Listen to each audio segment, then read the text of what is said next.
Doctors will tell you it's all the same. Your body's stuck in REM sleep, your brain firing stray signals. But those who've lived it know. Sometimes the experience goes far beyond science. Science calls it sleep paralysis, just a glitch in the brain, a harmless trick of biology. But tell me, if it's so harmless, why do millions wake up in terror, unable to scream, feeling something in the room with them? Imagine opening your eyes, but your body refuses to move. A weight presses down on your chest, the air feels heavy, and then, out of the corner of your eye, you sense a shadow watching. Doctors say it's all in your head. Tonight, Darius reveals what really happens when your body wakes, but your soul is trapped between worlds. Science explains it this way. During REM sleep, your mind is wide awake, but your body is still locked in paralysis. It's a natural safeguard, they say, preventing you from acting out your dreams. And in that fragile moment, when brain and body are out of sync, the mind begins to play tricks. Strange voices, shadowy figures, a crushing weight on your chest. Doctors call them hallucinations. They insist it's harmless, just chemistry, just misfiring neurons, nothing more. Yet millions around the world describe the same chilling encounters, as if science has the explanation, but not the experience. Across cultures and centuries, people described the same chilling details. A presence standing at the foot of the bed, unmoving but aware. The heavy weight pressing down on the chest as if someone was determined to keep you still. Some report whispers, words they can't quite make out, curling through the silence of the room. Others see a shadow bending closer, a figure with no face, dissolving the moment they manage to wake. And here's the unsettling part. Most describe it not as a dream, but as realer than real. Is it possible that millions of people, separated by oceans and time, are all imagining the same thing? Or could these terrifying accounts be pointing to something science refuses to name? Before you decide, ask yourself, have you ever woken up with the sense that you weren't alone? What would you do if the darkness staring back at you was actually aware of you?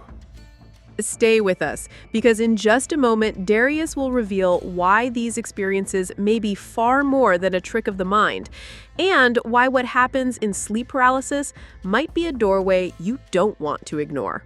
Science stops at neurotransmitters and brainwaves. But what if that's only half the story? What if sleep paralysis is not a malfunction, but an invitation? I know people who are literally afraid to go to bed. Not because of nightmares, but because the moment they close their eyes, they know it's coming.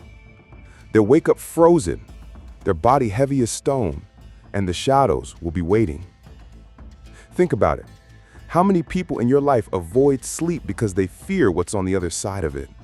Some say it's just the brain misfiring. But really, how many times can you misfire the exact same terrifying figure, the same suffocating pressure, the same whisper? That doesn't sound like your own mind. Let me put it this way. If your smoke alarm went off every single night at 3 a.m., would you call it a glitch? Or would you finally check if something's burning? What science doesn't tell you is that these moments might be doorways. Doorways into the unseen, into dimensions brushing against our own. Some traditions call it spirit contact. Others see it as the soul slipping halfway out of the body, caught between waking and dream. And here's a question for you. What if the so-called hallucinations are not your brain inventing shadows, but your senses struggling to translate something that's actually there? A being, an energy, an intelligence we don't yet have words for. Maybe you felt this, the undeniable sense that someone is watching. Not a vague dream, not a blurred figure, but a presence, intelligent, waiting, aware of you. That's not chemistry, that's contact. So here's what I want you to do. If you know someone who avoids sleep because they suffer with this, someone who feels trapped night after night, send them this video.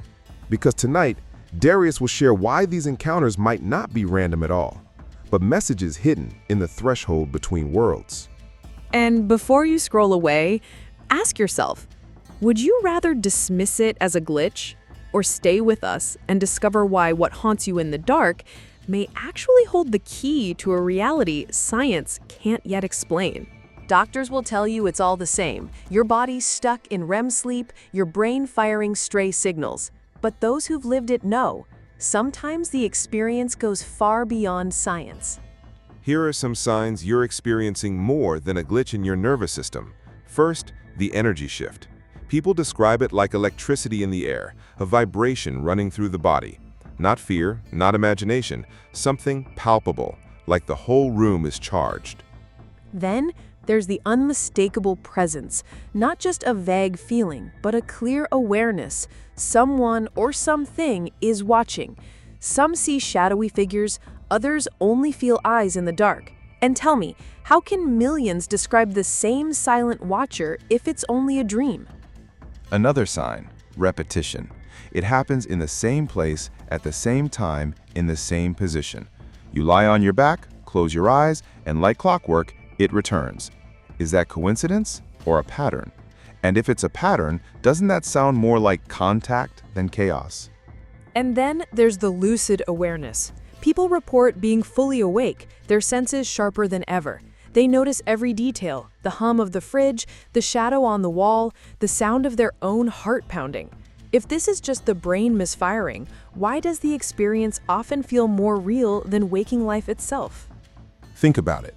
If you wake up drenched in sweat from a nightmare, you know it was just a dream. But with sleep paralysis, the certainty lingers. People say, no, this wasn't a dream. This was something else. And maybe you felt that too. So ask yourself, have you ever awoken in the night, paralyzed, and thought, I know someone is here with me? If the answer is yes, you might already know what science refuses to say out loud. Your consciousness isn't trapped, it's elsewhere. If all of this sounds terrifying, here's the truth. You're not powerless. There are ways to face these experiences without letting fear consume you. One of the most powerful tools is meditation before sleep. Not just to relax, but to set intention. Some people visualize themselves surrounded by light like a protective field. Others repeat a simple mantra, reminding the mind, I am safe, I am aware, I am in control. And here's a secret. Fear amplifies the experience. The more you panic, the stronger the shadows feel. But if you remain calm, even curious, something incredible happens. The dark figures fade, the weight lifts, and sometimes you transition into a lucid dream or even an out-of-body state. I've spoken to people who went from terrified victims to explorers of consciousness, just by shifting how they respond. One man said, at first, I thought a demon was crushing me. Now, when it happens, I remind myself, it's just the door opening. And instead of fighting it, I step through. Another practical step, record your experiences. Keep a journal by your bed. Note the time, your position, what you felt, even the atmosphere in the room. Patterns emerge. Maybe it always happens at 3 a.m. or only when you sleep on your back. Awareness turns chaos into understanding. And if you're listening right now thinking, that's me, that's what happens to me, then consider this. Maybe you're not cursed. Maybe you're being trained. Maybe this is the beginning of something bigger than science dares to imagine. So, next time it happens, don't panic. Don't fight. Observe. Because the moment your body is trapped, but your mind is awake, you might just be standing at the threshold of another world. Science insists it's all in the brain. REM sleep, neurotransmitters, a chemical cocktail that tricks you into seeing shadows where none exist. End of story. But here's the problem. If it's just chemistry, why do millions of people report the same figures? Are we to believe the human brain in every culture, on every continent, just happens to invent the same faceless watcher in the corner? That's not random. That's a pattern. Doctors call it hallucination. Darius calls it translation. He says the mind might be struggling to interpret something real, something beyond our five senses, like trying to describe color to someone born blind. And think about this. When you dream of flying, you don't wake up and check for feathers. You know it was a dream. But when you wake from sleep paralysis, drenched in sweat, certain you weren't alone, that certainty clings to you. Science dismisses it, but experience refuses to let go. Maybe both are true. Maybe the brain is involved. Of course it is. It's the filter. But what if the filter isn't creating that image, it's decoding it? Like an old radio catching a signal from a station we didn't know existed.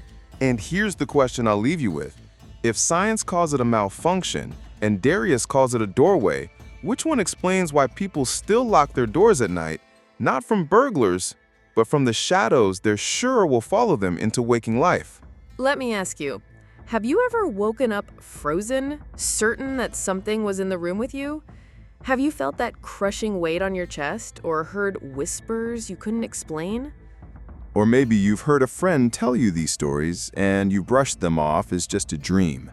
But now you wonder, what if they were describing the same doorway we've been talking about tonight? Tell us in the comments, what was your experience? Or share a moment someone close to you confided in you, and this time, don't ignore it. Your story might be the one that helps another person realize they're not alone. And if this conversation made you pause, if it made you look differently at the shadows in your room, give this video a like. It helps more people find it, and it tells us you want to go deeper. Don't forget to subscribe, because what's coming next might be even stranger than what you heard tonight, and you won't want to miss it. Right now, there are 2 more videos on the screen. Each one opens another piece of this mystery. Click the one that calls to you most, and continue this journey with us.